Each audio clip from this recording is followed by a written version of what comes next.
The year was 1986.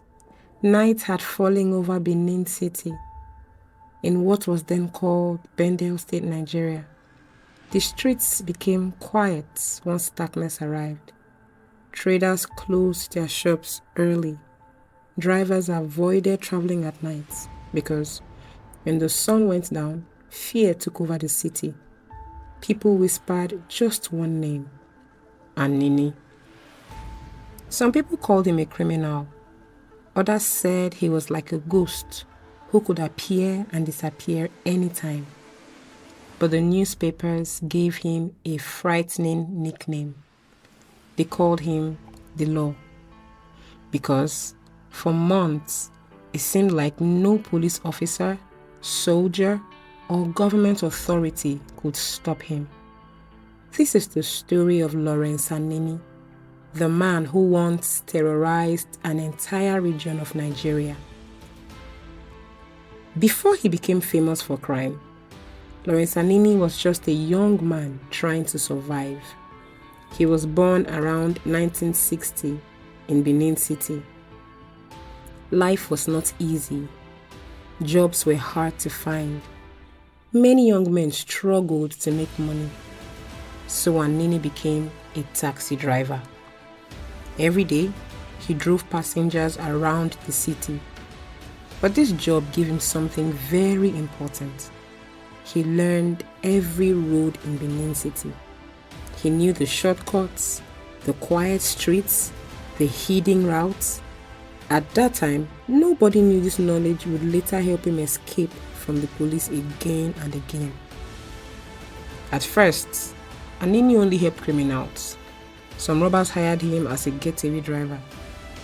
After they robbed banks or attacked drivers, Anini would drive them away quickly before the police arrived. But slowly, he became more and more involved. Soon, he was no longer just a driver. He became part of the robbery team. And not long after that, he became the leader.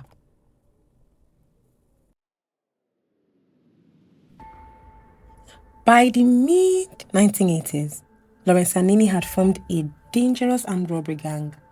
Some of the members included Monde Osumbo, Ofege, Iyamu, and others who worked with him during robberies. They carried out violent robberies across Benin State. The reign of terror. Between 1985 and 1986, Anini and his gang carried out many robberies. They attacked banks, they robbed travelers on highways, they stole cars and money. But what made them so dangerous was how bold and fearless they were. Sometimes, they robbed people in broad daylight. Other times, they attacked at night and disappeared before the police could arrive. People became terrified. Drivers refused to travel at night. Businesses closed earlier than usual. The police tried to arrest him many times, but each time, Anini escaped. Help from inside the police, one reason Anini managed to escape for so long. Because corruption inside the police force aided him. It was later discovered that some police officers secretly helped him. The most famous among them was Inspector George Iyamu. He reportedly gave Anini information about police operations and roadblocks. This allowed the gang to avoid arrest again and again. Because of this, many people began to believe something shocking. They believed Anini was untouchable. That was when the newspaper began calling him the Law, because it seemed like he was more powerful than the police themselves. The government stepped in. By 1986, the situation had become too serious. Nigeria was under the military government of General Ibrahim Babangida. The government ordered the police to capture Anini at all costs, dead or alive. Police officers were sent across Benin State. Roadblocks were placed on many highways. The pressure was growing. Eventually, one mistake changed everything. During one of the robberies, a member of Anini's gang was arrested. Under interrogation, he revealed important information about the gang. The police now knew where to focus their search. Then something else happened. During a confrontation with police, Anini was shot in the leg. He managed to escape, but the injury made it difficult for him to run. Now, the police were getting closer. On December 3rd, 1986, the long search finally ended. Police raided a hideout in Benin City. Inside the building, they found Lawrence Anini hiding. Because of the gunshot injury in his leg, he could not escape this time. The man who had terrified Benin State for months was finally captured. News of his arrest spread across Nigeria. People celebrated. The man many believed could never be caught was now in police custody. Anini and several members of his gang were put on trial. They were charged with multiple armed robberies and murders. The evidence against them was strong. Witnesses testified. Police presented their findings.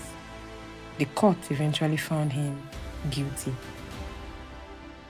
On March 29, 1987, the government carried out the sentence. Lawrence Anini and some of his gang members were executed by firing squad in Benin City. Just months earlier, he had been the most feared criminal in the region. But now, his story had come to an end. Even decades later, the name Lawrence Anini is still remembered in Nigeria. His story became a powerful reminder of how crime, corruption, and power can grow when the system fails. For many people who lived in Benin State in the 1980s, the fear they felt during that time is something they will never forget. Because for a brief moment in history, a man once made an entire state believe he was above the law, until the day the law finally caught up with him. Thank you for watching. Please subscribe for more history and true crime African stories.